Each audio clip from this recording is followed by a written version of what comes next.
বেগম খালেদা জিয়া সিসিইউতে নিবিড় পর্যবেক্ষণে সংকটাপন্ন হলেও শারীরিক অবস্থা স্থিতিশীল, অনুসরণ করতে পারছেন চিকিৎসকের নির্দেশনা। ডাক্তাররাকে স্বাভাবিক পর্যায়ে ফিরে আনার জন্য সর্বোচ্চ চেষ্টা ওনারা করছেন। সবাই আমরা উদ্বিগ্ন, গোটা জাতি উদ্বিগ্ন, বিভিন্ন রাজনৈতিক দল সবাই আমার নেত্রীর জন্য, মুক্তির জন্য চেয়েছেন। শারীরিক অবস্থা ক্রিটিক্যাল, স্থিতিশীল আছে। চিকিৎসক এবং নার্স যে ওনাকে নির্দেশনা দিচ্ছেন সেগুলো উনি ফলো করতে পারছেন। মায়ের জন্য দেশবাসীর কাছে দোয়া চাইলেন তারেক রহমান। রাজনৈতিক বাস্তবতা প্রত্যাশিত পর্যায়ে এলেই দেশে ফেরার আশা। দেখছিলেন প্রধান শিরোনাম। দুপুরের সময়ের সঙ্গে আছি আমি আলিশা ইসলাম। এবার অন্যান্য শীর্ষ সংবাদ। নির্বাচনের তফসিল ডিসেম্বরের দ্বিতীয় সপ্তাহে একই দিনে গণভোট করতে প্রস্তুত ইসি। রাজধানীতে মক ভোটিং, 2 ব্যালটে ভোটের সময় বিবেচনায় প্রস্তুতি। নির্বাচন ঘিরে নতুন জোট গঠনের দৌড়ঝাঁপ। বিএনপি ও জামায়াতের মোর্চা দৃশ্যমান। আবির্ভাবের অপেক্ষায় আরও 2টি। দ্বিধাদ্বন্দ্বে এনসিপি। তফসিলের পর আসন সমঝোতার আশা। লুটপাটের শাস্তি হলেও প্রতিষ্ঠান বন্ধে সমাধান দেখছে না বিএনপি। ব্যবসায়ীদের সরকারের সঙ্গে সম্পর্ক রাখতে বাধ্য করার বিপক্ষে জামায়াত। নতুন অর্থনৈতিক ব্যবস্থায় জোর এনসিপির। নিরাপত্তা সরিয়ে নেওয়ার পরই শাহজালালের ভল্ট ভেঙে চুরি। ভিন্ন ব্যাখ্যা বিমানের। 32 দিন পরও প্রকাশ হয়নি খোয়া যাওয়া সম্পদের তালিকা। তদন্তে অসহযোগিতার অভিযোগ পুলিশের। এবং বিপিএল ফিক্সিং নিয়ে হার্ডলাইনে বাংলাদেশ ক্রিকেট বোর্ড। অ্যালেক্স মার্শালের জালে ধরা পড়লেন বিজয় সৈকত, শফিউল সহ 9 ক্রিকেটার। সন্দেহের তালিকায় 2 কর্মকর্তা।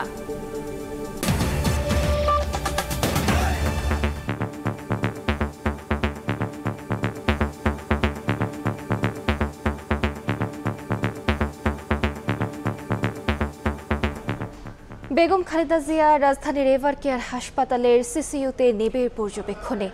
সংকটাপন্ন হলেও তার শারীরিক অবস্থা স্থিতিশীল, অনুসরণ করতে পারছেন চিকিৎসকদের নির্দেশনা। হাসপাতালে বিএনপি চেয়ারপারসনের শারীরিক অবস্থার খোঁজ নিয়ে এ কথা জানিয়েছেন বিএনপি, এনসিপি সহ বিভিন্ন দলের নেতা।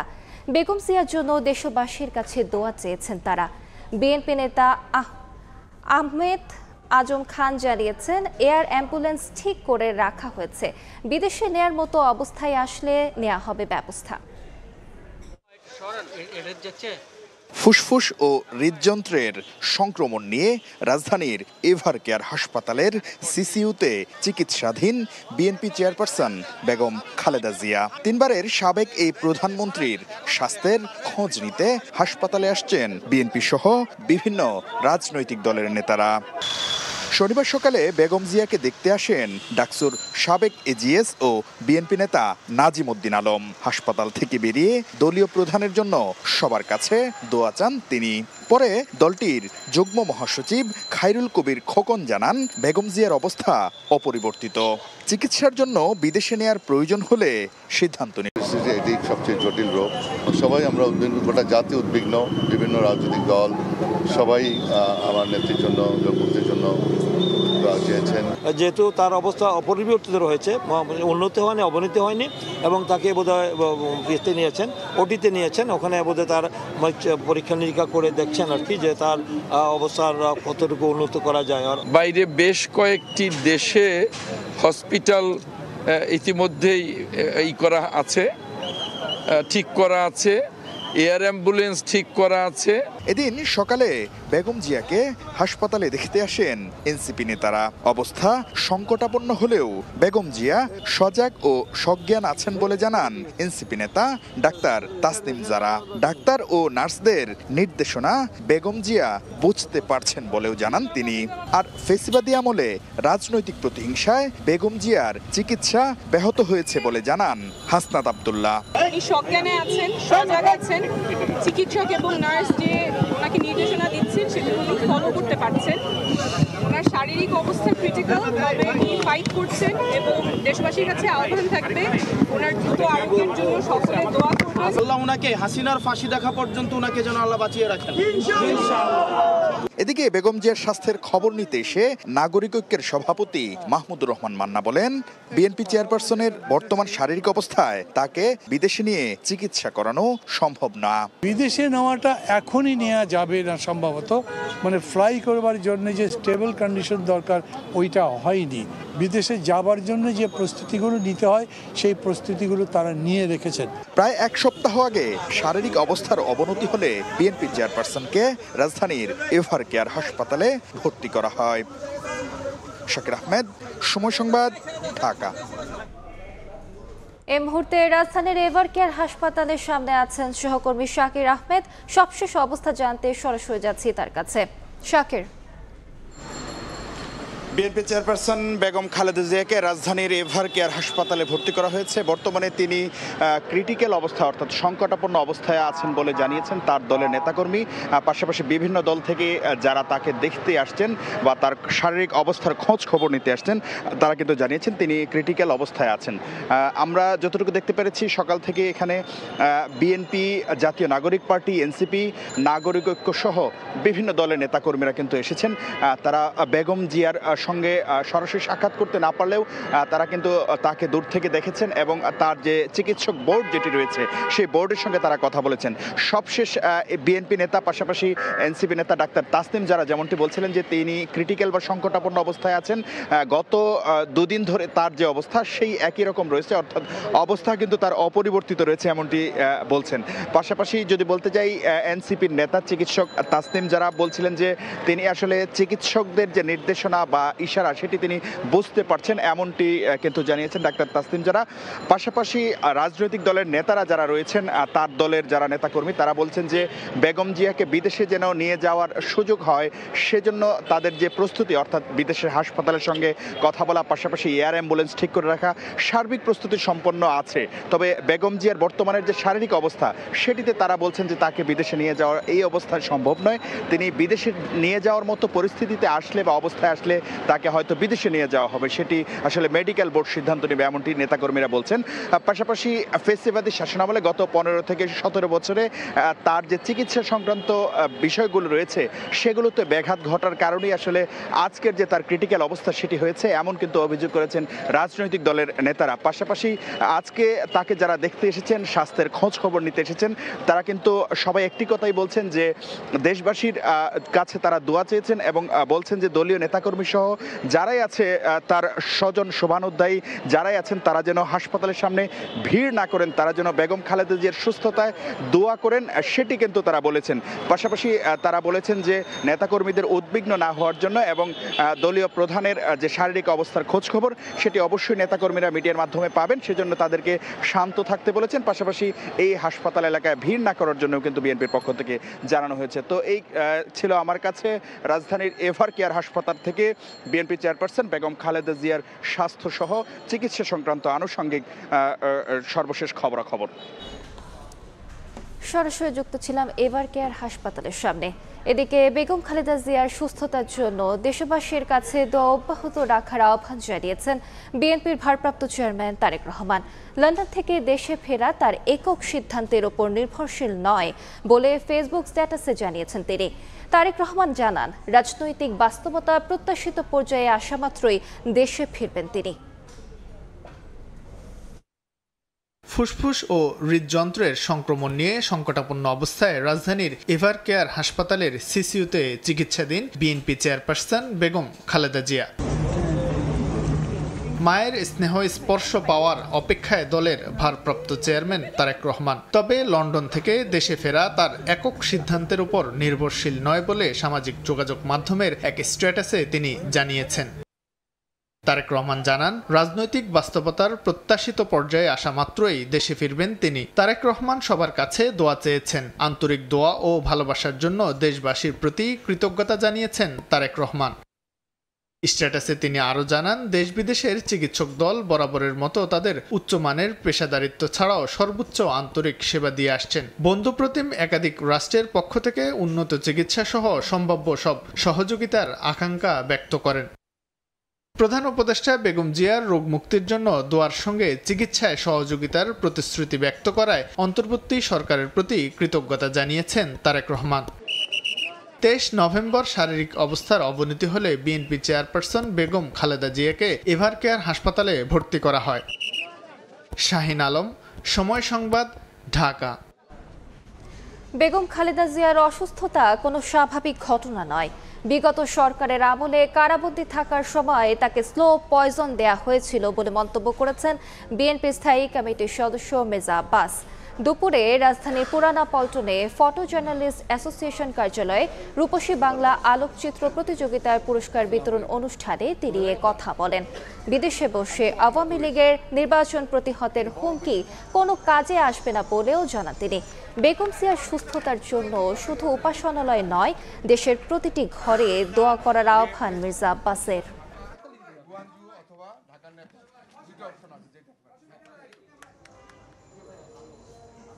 জেল কর্তৃপক্ষ অনেক সময় ব্যক্তি বিশেষে তারা স্লো পয়জনিং করে। আমি খুবই নিশ্চিত দেশনেত্রী বেগম খালেদা জিয়াকে জেলে বন্দী থাকা অবস্থায়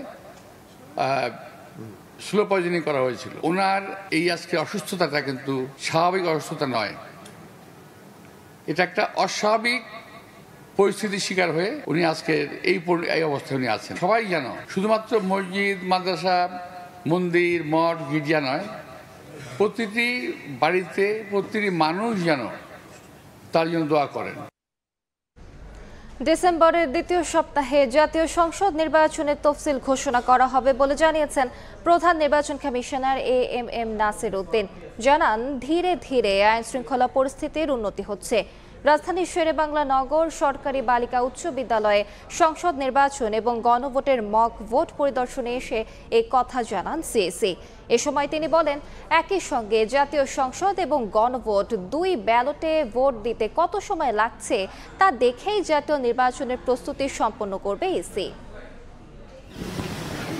লাইন দেখে বোঝার উপায় নেই, এটি নির্বাচন কমিশনের ভোটের আগের প্রস্তুতি। ঘড়ির কাঁটায় 12টা বাজতে 10 মিনিট বাকি। ভোট শেষ হবার আগ মুহূর্তে জাল ভোট দিতে এসেই ধরা পড়ল ভোট গ্রহণ কর্মকর্তার হাতে। সঙ্গে সঙ্গেই আইনশৃঙ্খলা বাহিনীর হাতে তুলে দেন সহকারী প্রিজাইডিং অফিসার। মাঠের বাস্তবতা পর্যবেক্ষণ এবং সংসদ নির্বাচনের প্রস্তুতির অংশ হিসেবে শনিবার রাজধানীর আগারগাঁ শেরেবাংলানগর উচ্চ বালিকা বিদ্যালয়ে মক ভোটিংয়ের আয়োজন করে নির্বাচন কমিশন। বাইরে থেকে কিছু ভোটার আনা হলেও বেশিরভাগ ভোটারই ছিলেন ইসির কর্মকর্তা কর্মচারীরাই। তাতেই দেখা যায় বিশৃঙ্খল পরিস্থিতি। সকাল 8টায় ভোট শুরুর কথা থাকলেও 15 মিনিট পরে শুরু হয় ভোট গ্রহণ, চলে বেলা 12টা পর্যন্ত। একই সঙ্গে দুটি ব্যালটে ভোট দিয়ে ভোটাররা জানান, গণভোট নিয়ে তেমন কোনো ধারণা না থাকায় দ্বিধাদ্বন্দ্বে পড়তে হয় তাদের। ব্যালট পড়ার মতো তেমন সময় পাননি বলে অভিযোগ করেন কোনো কোনো ভোটার। দেখার পর আর এই সময় কি এখানে আছে? হ্যাঁ বা না দিবে, এটা আসলে তারা কোন জায়গা দিবে তারা নিজেও জানবে না।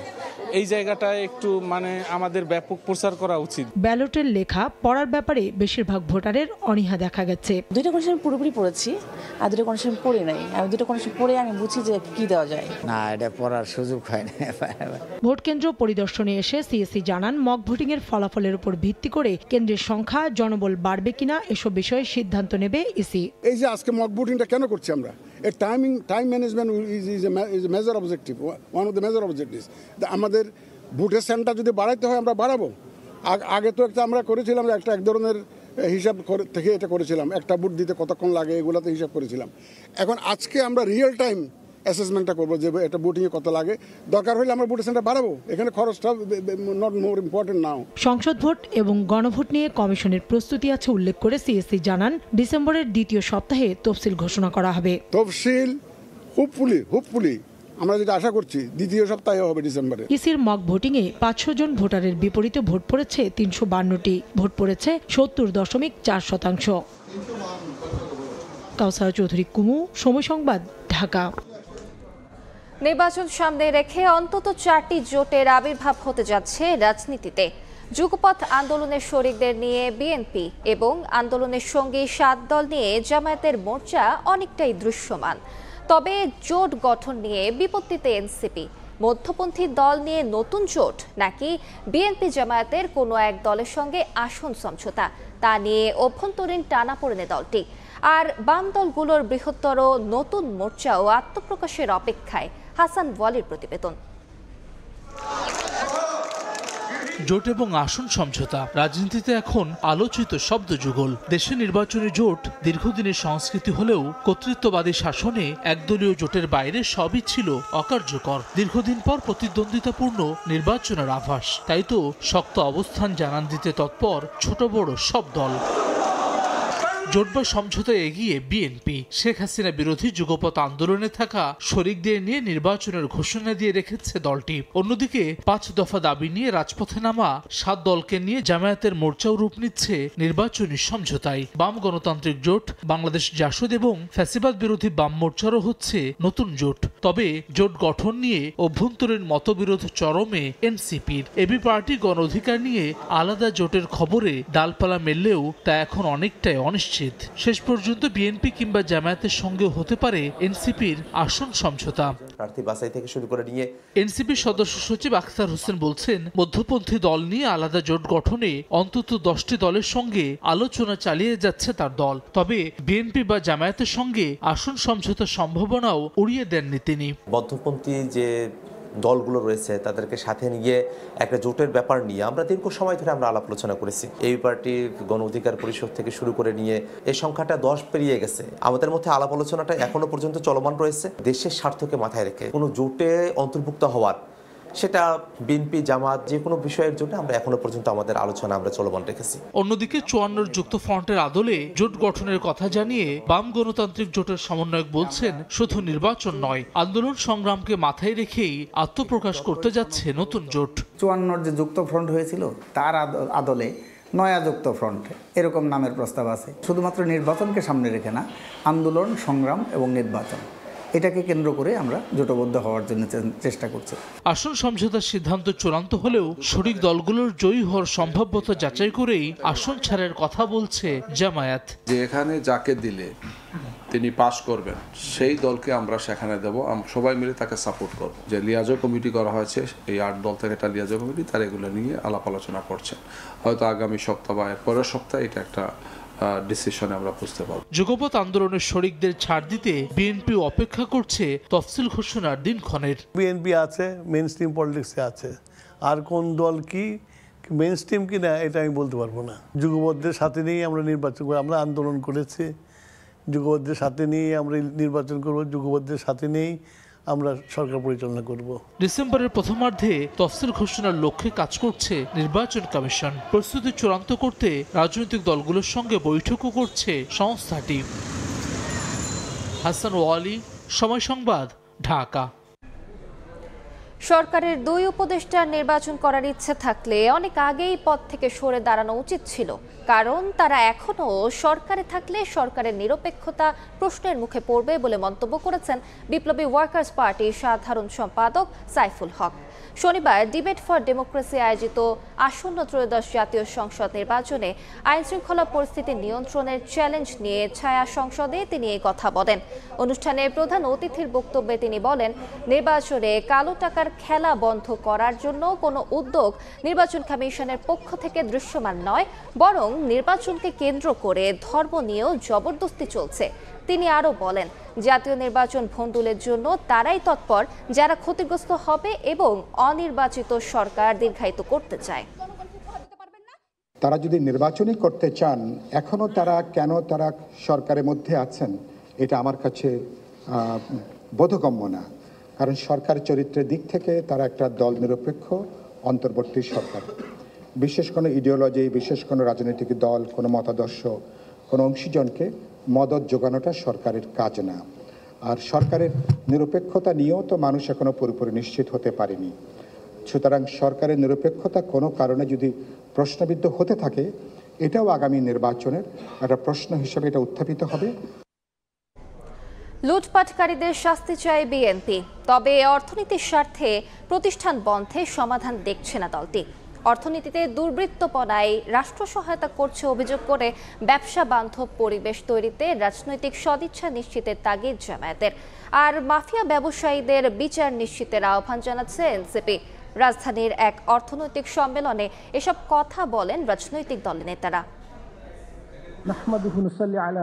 শনিবার সকালে রাজধানীর একটি হোটেলে অর্থনীতির ভবিষ্যৎ রূপরেখা ও রাজনৈতিক অঙ্গীকার শীর্ষক সম্মেলনের আয়োজন করে বণিক বার্তা, যাতে যোগ দেন বিভিন্ন রাজনৈতিক দলের শীর্ষ নেতারা।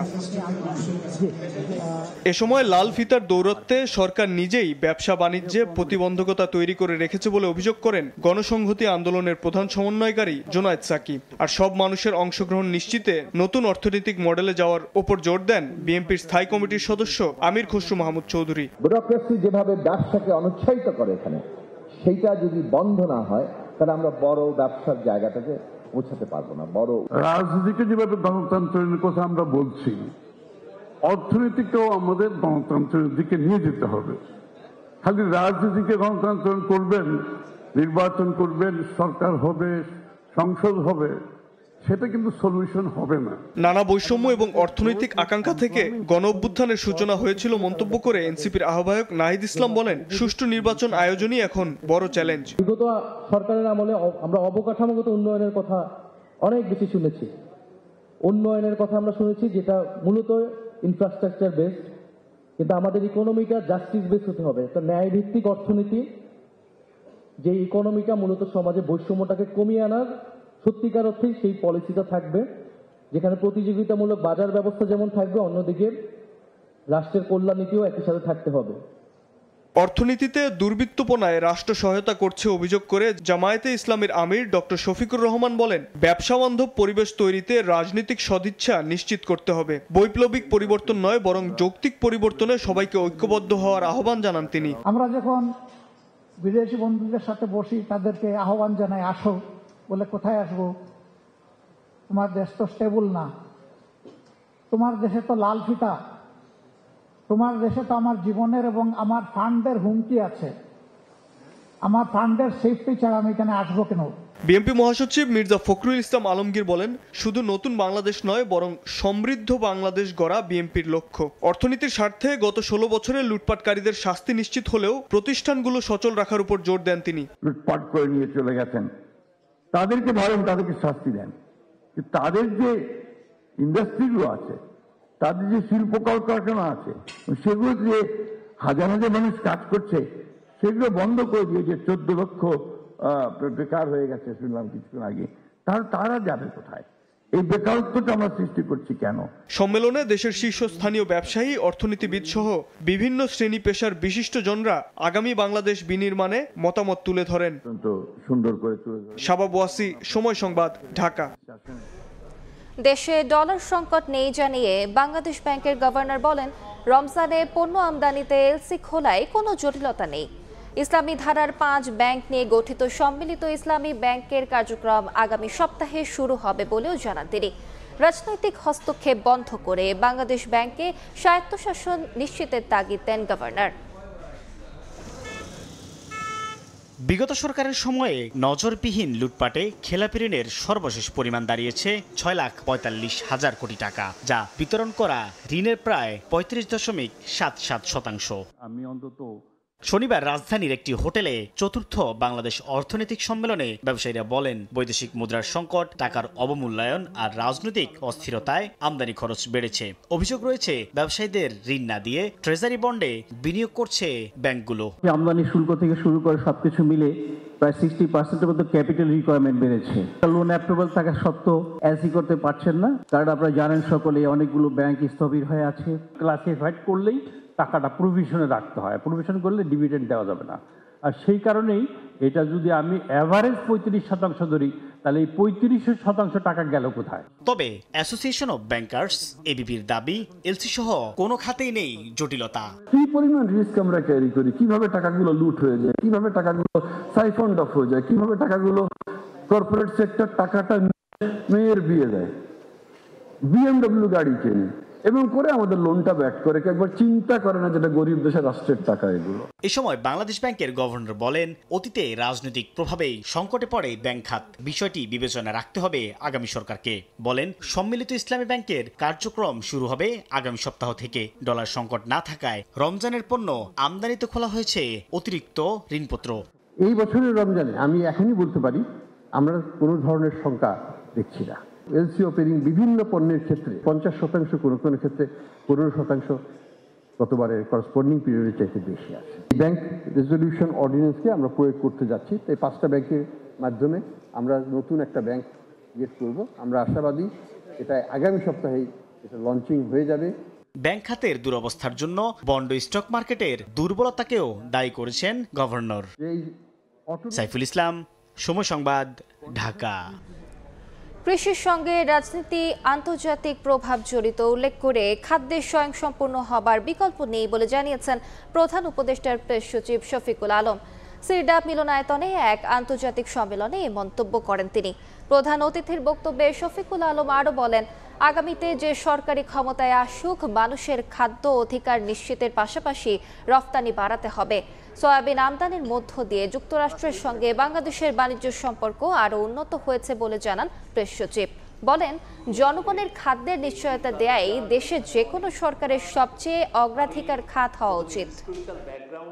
আপনি যদি একটা ভয়াবহ বছর বাংলাদেশের ইতিহাসে আর আসে, এর চেয়ে ভয়াবহ আমরা এমন একটা জায়গায় যেতে চাই যে আমার এগ্রিকালচারে আমি স্বয়ংসম্পূর্ণ হব এবং অ্যাট দ্য সেম টাইম আমি যদি স্বয়ংসম্পূর্ণ হই এবং এটার আমার যদি এক্সপানশন, আমার যদি প্রোডাকশন অনেক বাড়ে, যেটা ভয়াবহ রূপ হয় যে আমার মার্জিনাল যারা ফার্মার আছে তারা এফেক্টেড হন, তারা আর দামটা পান না। আমাদের ওই স্বয়ংসম্পূর্ণ হতে হবে এবং অ্যাট দ্য সেম টাইম তাকেও আমার প্রোটেকশন দিতে হবে। শাহজালাল বিমানবন্দরের ভল্ট থেকে চুরি হওয়া সম্পদের তালিকা 32 দিন পরও প্রকাশ করেনি বিমান বাংলাদেশ। চুরির পর কিছু অস্ত্র পাওয়া গেলেও সময় সংবাদের অনুসন্ধান বলছে ভল্টে রাখা হতো স্বর্ণসহ মূল্যবান সম্পদ। অভিযোগ আছে চুরির আগে রহস্যজনকভাবে ভল্টের পাশ থেকে নিরাপত্তা কর্মীদের সরিয়ে নেয়ার তদন্তে ও অসহযোগিতার অভিযোগ পুলিশের। নুরুল আলম নয়নের ক্যামেরায় এম এ আজিমের রিপোর্ট। শাহজালাল বিমানবন্দরের কার্গো টার্মিনালের স্ট্রং রুম বা ভল্ট, যেখানে রাখা হয় আমদানি করা বহনযোগ্য মূল্যবান মালামাল। তবে গত 28 অক্টোবর সেখানেই ঘটে দুর্ধর্ষ চুরি। কিছু অস্ত্র বাদে সবকিছু নিয়ে নেয় চোরচক্র। আগুনের ঘটনার পর বেসামরিক বিমান পরিবহন সচিবকে দেয়া বিমান বাংলাদেশের এক চিঠি বলছে, টার্মিনালের সবকিছু পুড়ে গেলেও ভল্ট ও তার মধ্যে রাখা মূল্যবান মালামাল ছিল অখ্যাত। নিরাপত্তাহীনতার জন্য যা কাস্টমস হেফাজতে নেয়ার তাগিদ দেন তারা। কেন তাৎক্ষণিক পদক্ষেপ নেওয়া হয়নি জানতে কাস্টমস হাউজে সময় সংবাদ। তাদের দাবি নিরাপত্তা নয়, রাজস্ব আদায় করার কাজ তাদের। আর সচিবকে দেয়া চিঠি তাদের হাতে আসার আগেই হয়েছে চুরি। যে কোনো পণ্যের ক্ষেত্রেই কাস্টমস মূলত ট্যাক্স ম্যানেজমেন্টে দেখবে, আর পণ্য যখন নিলামের অবস্থা হবে তো নিলামটা আসলে আপনার কয়েকটি স্টেপ পার হয়ে, সরকার নির্ধারিত কয়েকটি স্টেপ আছে সেগুলো পার হয়ে তারপর নিলামের ব্যবস্থাপনাটা হয়। আর কি ডিরেক্টলি আমাদেরকে পণ্য নেওয়ার কোনো সুযোগ নেই। চুরির এতদিন পরও এ ঘটনায় হয়নি কোনো মামলা। বিমানবন্দর থানায় করা সাধারণ ডায়েরিতেও চুরি হওয়া পণ্যের তালিকা উল্লেখ করেনি বিমান বাংলাদেশ। ক্যামেরার সামনে কথা বলতে রাজি না হলেও বিমানবন্দর থানা পুলিশ বলছে তদন্তে সহযোগিতা করছে না বিমান কর্তৃপক্ষ। ঘটনার সময় দায়িত্বে থাকা কর্মকর্তাদের ডাকা হলেও থানায় আসেননি কেউ। আমরা নোটিস করেছি, কেউ আসেনি। এটা তো সময় নষ্ট হলো। পরবর্তীতে এখন আমরা ওইখানে যে খোঁজার চেষ্টা করতেছি যে কারা কারা ডিউটি করছিল। চুরির ঘটনা নিয়ে বিমান বাংলাদেশের কেন এমন লুকোচুরি জানতে বিমান ভবনে গেলে ক্যামেরার সামনে কথা বলতে রাজি হননি কেউ। অভিযোগ আছে চুরির আগে রহস্যজনকভাবে ভল্টের পাশ থেকে নিরাপত্তা কর্মীদের সরিয়ে নেয়ার। কর্তৃপক্ষের দাবি, আগুনে ক্ষতিগ্রস্ত ভবনের ছাদ ধসে দুর্ঘটনার শঙ্কা থেকেই সরিয়ে নেওয়া হয় নিরাপত্তা কর্মীদের। বিমান সিকিউরিটি তারাই পাহারা দিত মনে করলো, তো ওদেরকে বলে দেওয়া হয়েছে তোমরা বাহিরে গিয়ে পাহারা দিবা, কারণ যে কোনো সময় বিল্ডিংয়ের ধসে পড়তে পারে। চুরির ঘটনার পর ভল্টে কিছু অস্ত্র পাওয়া গেলেও মূল্যবান সম্পদ বা স্বর্ণ ও ডায়মন্ড ছিল কিনা তা নিশ্চিত করেনি বিমান বাংলাদেশ। তবে সময় সংবাদের হাতে আসা নথি বলছে চুরি হওয়া ভল্টে শুধু অস্ত্র নয়, মূল্যবান সম্পদও রাখা হতো। এম এ আজিম, সময় সংবাদ, ঢাকা। অবৈধ সম্পদের তথ্য গোপনের সুযোগ ঠেকাতে বাংলাদেশ ব্যাংকের সাবেক ও বর্তমান কর্মকর্তাদের বিশেষ লকার সুবিধা স্থায়ীভাবে বন্ধ করা হচ্ছে। বছর খানেক ধরে দুদকের নির্দেশে বন্ধ থাকা 532টি লকার খুলে দেওয়ার জন্য কেন্দ্রীয় ব্যাংক চিঠি পাঠিয়েছে। দুদক সম্মতি জানিয়ে বলেছে তাদের প্রতিনিধির উপস্থিতিতেই লকার খোলা যাবে। তবে যেসব কর্মকর্তার বিরুদ্ধে দুদকের অনুসন্ধান চলছে তাদের লকার আপাতত খোলা হবে না। অর্থনীতি বিশ্লেষক বলছেন এই পদক্ষেপ অবৈধ সম্পদ লুকানোর প্রবণতা কমাতে সহায়ক হবে। তাসলিম তৌহিদের রিপোর্ট। বাংলাদেশ ব্যাংকের সাবেক ডেপুটি গভর্নর এসকে সুরকে চলতি বছরের জানুয়ারিতে গ্রেফতার করে দুদক। আলোচিত অর্থ পাচারকারী পিকে হালদারের ঘনিষ্ঠ সহযোগী হিসাবে পরিচিত এসকে সুরের বাসায় তল্লাশি চালায় কমিশন। পরে কেন্দ্রীয় ব্যাংকের তার লকারে অভিযান পরিচালনা করে অঢেল সম্পদের সন্ধান মেলে। এসকে সুরের লকার খোলার সময় দুদক জানতে পারে বাংলাদেশ ব্যাংকের সাবেক ও বর্তমান কর্মকর্তাদের নামে রয়েছে 532টি বিশেষ লকার। অবৈধ সম্পদ লুকিয়ে রাখার সন্দেহে সংস্থাটি 4 ফেব্রুয়ারি চিঠি দিয়ে এসব লকার অবরুদ্ধ করে। পরবর্তীতে লকারে অভিযান ঘিরে দুদক কর্মকর্তাকে সরিয়েও দেওয়া হয়। দীর্ঘদিন ধরে বন্ধ থাকা এসব বিশেষ লকার সুবিধা সম্পূর্ণভাবে বন্ধ করার নির্দেশ দিয়েছেন বাংলাদেশ ব্যাংকের গভর্নর। এর পরিপ্রেক্ষিতে দুদকের কাছে চিঠি দিয়ে লকারগুলো খোলার অনুরোধ জানায় কেন্দ্রীয় ব্যাংক। পাল্টা চিঠিতে দুদক জানায় অবৈধ সম্পদ লুকানোর সুযোগ কমাতে উদ্যোগটি তারা স্বাগত জানায়। তবে লকার খোলার সময় দুদকের প্রতিনিধি উপস্থিতি নিশ্চিত করতে হবে। এদিকে সাবেক গভর্নর আতিউর রহমান, ফজলে কবির, আব্দুর রউফ তালুকদার সহ বেশ কয়েকজন সাবেক ও বর্তমান কর্মকর্তার বিরুদ্ধে দুদকের অনুসন্ধান চলছে। যাদের বিরুদ্ধে অনুসন্ধান চলছে তাদের লকার বন্ধই থাকবে, যদিও এ নিয়ে কথা বলতে রাজি হয়নি দুদক। অর্থনীতি বিশ্লেষকের মতে অবৈধ সম্পদের সুযোগ কমাতে সিদ্ধান্ত যুগোপযোগী।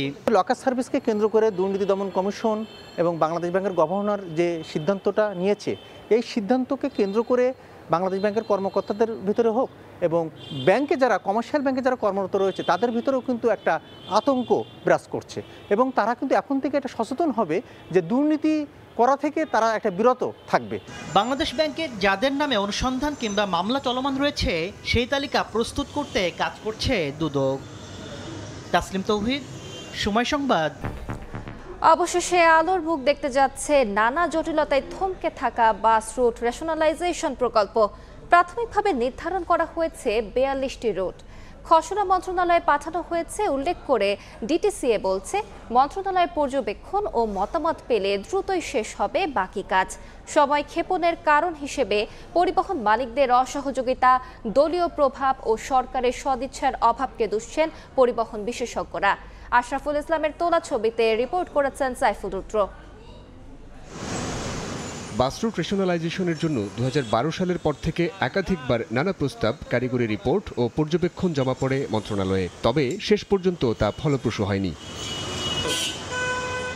প্রকল্প পরিচালক বলছেন দীর্ঘ এক যুগের এলোমেলো ব্যর্থ চেষ্টাকে পাশ কাটিয়ে গেল 6 মাসে অংশীজনদের সহযোগিতায় রুটের সম্ভাব্য তালিকা নির্ধারণ করেছে ডিটিসিএ। তার মতে দলীয় পরিচয়ে চাঁদাবাজি ও এলাকাভিত্তিক অসহযোগিতার কারণে একীভূত গণপরিবহন ব্যবস্থা চালু করা সম্ভব হয়নি। বিগত সরকারের আমলে বাস মালিক সমিতি বলেন, শ্রমিক ফেডারেশন বলেন, তাদের থেকে আমরা সম্পূর্ণরূপে বিরোধিতা পেয়েছি। কাউন্টার বসাতে গেলে, বাসটা চালাতে গেলে, এলাকায় কোথাও রাখতে গেলে চাঁদা চাওয়া হচ্ছে। ঢাকা পরিবহন সমন্বয় কর্তৃপক্ষের নির্বাহী পরিচালক জানান মন্ত্রণালয়ের নির্দেশনা পেলে বাকি কাজ এগিয়ে নেবেন তারা। আমরা যদি ছোট ছোট রুট দেই তাহলে আমার কিন্তু রিটার্ন কম আসবে। ছোট রুটের তখন ক্লায়েন্টরা বঞ্চিত থাকবে না, তো সেটাও একটা ভাবার বিষয় আছে। আমরা এটা মিনিস্ট্রিতে পাঠিয়েছি, তো সেইখান থেকে যে গাইডেন্সটা আসবে সেটার ভিত্তিতে আমরা এটা ওয়েবসাইটে প্রকাশ করতে চাই। ডিটিসিএ নানা অগ্রগতির কথা বললেও ডিটিসিএর সক্ষমতা, রাজনৈতিক দুর্বৃত্তায়ন, সরকারের সক্ষমতা ও সদিচ্ছা নিয়ে প্রশ্ন তুলেছেন পরিবহন বিশেষজ্ঞরা। আগে সরকারও পারে নাই, কারণ কোনো দিন ওই পরিবহন মালিকদেরকে হোস্টাইল করতে চায় নাই। সিন্ডিকেট যেইভাবে হয়ে গেছে তার সাথে পুলিশও জড়িত আছে, স্থানীয় পর্যায়ের মাস্তানও আছে এবং ট্রান্সপোর্ট লিডাররা আছে, তারা কোনোদিন ছেড়ে দিবে না। কর্তৃপক্ষ কোনো ধরনের সমস্যার সম্মুখীন হয়, চাঁদাবাজি বা অন্যান্য সমস্যার সম্মুখীন হয়, তাহলে সেক্ষেত্রে ডেফিনেটলি সরকারের উচিত হবে সেখানে আইনানুগ ব্যবস্থা নেওয়া। এদিকে পরিবহন মালিক সমিতির মহাসচিব বলছেন রুট রেশনালাইজেশন বাস্তবায়নে তারা পুরোপুরি প্রস্তুত। সংগঠনের কারণে এটাকে প্রতিবন্ধকতা করে রেখেছে জনস্বার্থের বিরুদ্ধে। এটাকে আমরা ভুল বলে প্রমাণ করব, সহযোগিতা করব এবং এটাতে আমরা অংশগ্রহণ করব, এতে আমরা লাভজনকও হব। প্রধান উপদেষ্টার বিশেষ সহকারী শেখ মঈনুদ্দিন জানান 2026-এর জানুয়ারিতে আনুষ্ঠানিকভাবে শুরু হবে bus route rationalisation. Route segment select করেছে, হয়তো ওই সেগমেন্ট হয়তো আমাদেরকে কমাতে হবে, বাড়াতে হবে। It has to go through some migrations bus মালিক সমিতির সাথে। এইটা আমরা মোস্ট লাইকলি হয়তো বাই জানুয়ারির ভিতরে হয়তো শুরু করার চেষ্টা করব। কেউ যেন ক্ষতিগ্রস্ত না হয় সেদিকে খেয়াল রেখে অংশীজনদের মতামতকে গুরুত্ব দিয়ে প্রকল্প বাস্তবায়ন করবে সরকার। সাইফুল রুদ্র, সময় সংবাদ, ঢাকা। দেশের বাইরের খবর। যুক্তরাষ্ট্রের সব ধরনের আশ্রয় আবেদনের সিদ্ধান্ত স্থগিত করেছে ট্রাম্প প্রশাসন। দেশটির অভিবাসন দফতর জানিয়েছে, প্রত্যেক আবেদনকারীকে সর্বোচ্চ মাত্রায় যাচাই বাছাই না করা পর্যন্ত সব সিদ্ধান্ত স্থগিত থাকবে।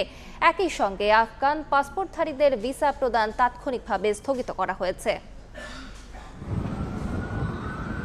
দ্বিতীয় মেয়াদে মার্কিন মসনদে বসার পর থেকেই অভিবাসন ইস্যুতে বেশ তৎপর প্রেসিডেন্ট ডোনাল্ড ট্রাম্প। সম্প্রতি যুক্তরাষ্ট্রের রাজধানী ওয়াশিংটন ডিসিতে ন্যাশনাল গার্ডের 2 সদস্যের ওপর আফগান নাগরিকের হামলায় হতাহতের ঘটনায় নড়ে চড়ে বসেছে ট্রাম্প প্রশাসন। এরপর এটিকে সন্ত্রাসী হামলা আখ্যা দিয়ে ট্রাম্প বলেন, অভিবাসন নীতিতে আরও কঠোর অবস্থান নেওয়া হবে।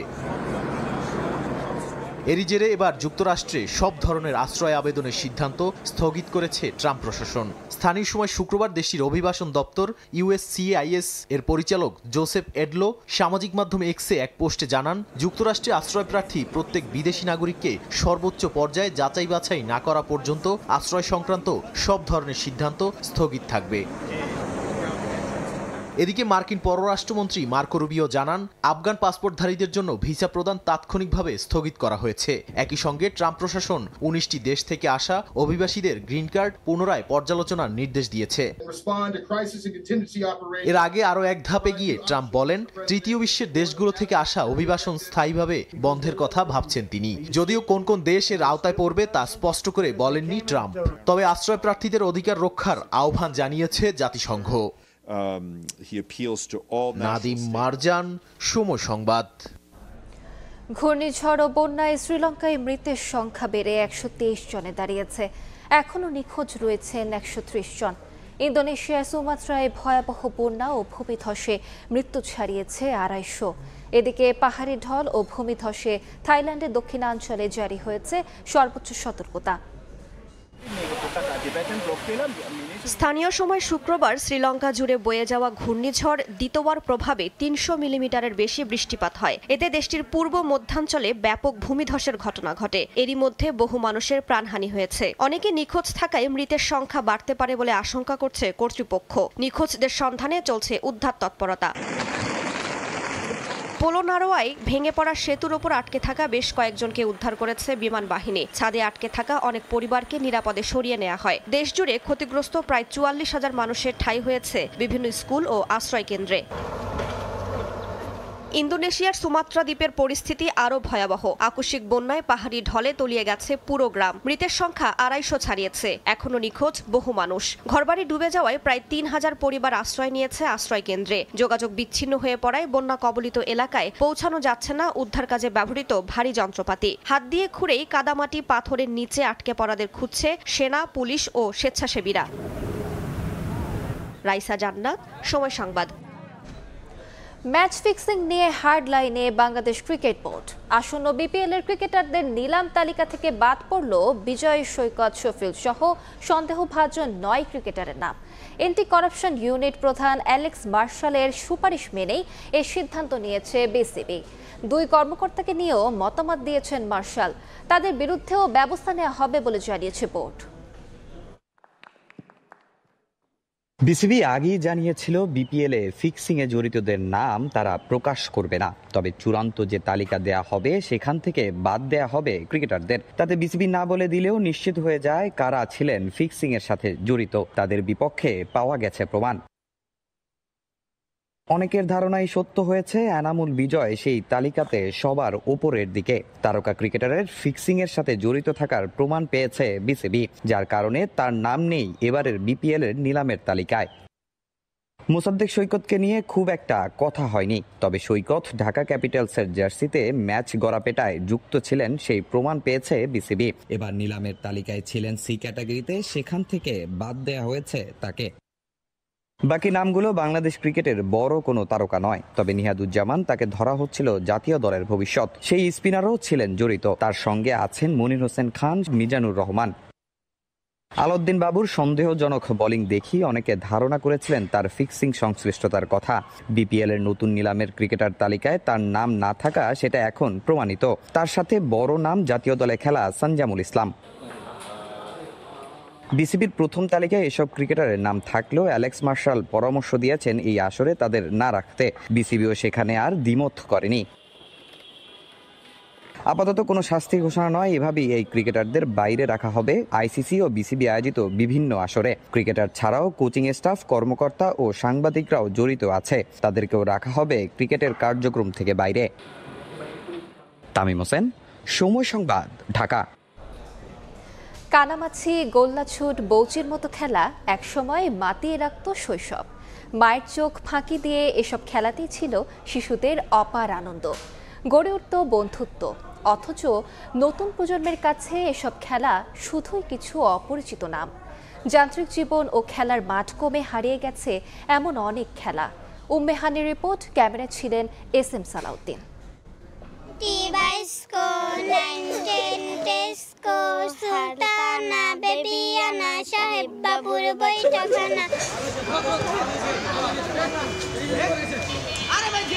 দূরের কংক্রিটে মোড়ানো মাঠটাকে ছোটবেলায় ছুটে বেড়ানো খোলা মাঠের মতোই কল্পনা করতে হয়তো বেশ লাগে কারো কারো।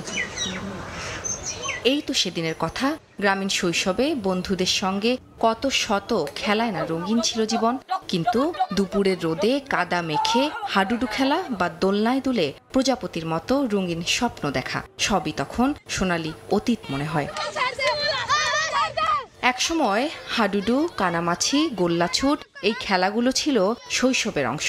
বায়োস্কোপ ছিল শিশুদের কৌতূহলের রঙে আঁকা এক বিস্ময়ের পৃথিবী। ডাঙ্গুলি, ঝুমুর ঝুমুর, লুকোচুরিতে ছিল প্রতিযোগিতার মজা। শিশুদের মধ্যে গড়ে উঠত বন্ধুত্ব। পলাট্টু খেলতাম, এরপর হচ্ছে আপনার দাঁড়িয়ে বাঁধা খেলতাম, গোল্লাছুট খেলতাম, কাবাডি, হাডুডু। এখন এইগুলি বেশিরভাগ উঠে গেছে। এখন আসলে বাচ্চাদের জন্য ওরকম খোলামেলা জায়গা অতটা নাই। শহরের যান্ত্রিক জীবন এখন স্পর্শ করেছে গ্রামকেও। Television, mobile phone, internet, video গেমে হারিয়েছে অখণ্ড অবসর। গ্রামীণ জীবন থেকে হারিয়ে গেছে অনেক খেলা, যেগুলোর নামই জানে না এখনকার শিশুরা। বেশিরভাগ আমরা ফুটবলটাই খেলি। এখন শীতের সিজন আসছে, এজন্য আমরা ব্যাডমিন্টন খেলি। আমরা রাত্রে মোবাইলে লুডো খেলি। হারানো স্রোতে এখনো টিকে আছে দু একটা খেলা। তাই তো উঠোনে বসে এখনো গড়ে ওঠে স্বপ্নের মতো সরল ছোট্ট সংসার, কখনো বা পুতুলের ঘরবাড়ি। আমি পুতুল খেলি, আমি পুতুলকে শাড়ি পরিয়ে দিই। এই যে বৌমুস্তি, কানামাছি, জুতা চোর, টেঠোট লাল, পুতুল কাটা, অনেক কিছু খেলি। একসময় যে গ্রামীণ ঐতিহ্যবাহী খেলাগুলো ছিল শিশুদের নিখাত বিনোদনের অংশ, সেই খেলাগুলোই এখন হারিয়ে যাচ্ছে ফুটবল, ক্রিকেট, ব্যাডমিন্টন এবং ভিডিও গেমসের প্রসারে। যদি এই নতুন প্রজন্মের কাছে সেই খেলাগুলো হয়ে ওঠে রূপকথার গল্প, তবে একদিন আমরাও হারিয়ে ফেলব আমাদের শেকড়কে। উম্মেহানি, সময় সংবাদ, ঢাকা।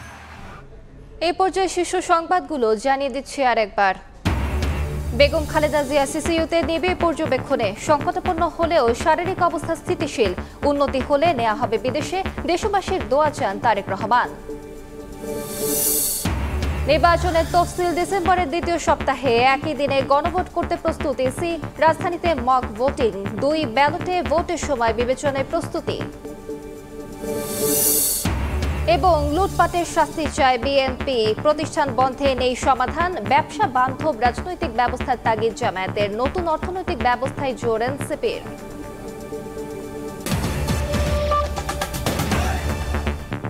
এ ছিল দুপুরের সময়। এরপর বিকেল 3টার সময় সংবাদ নিয়ে সঙ্গে থাকবেন আমিরুল ইসলাম আলিফ। ধন্যবাদ আলিশা। বিকেল 3টার সময় সংবাদ নিয়ে আসছি কিছুক্ষণ পর। সঙ্গে থাকুন সময়।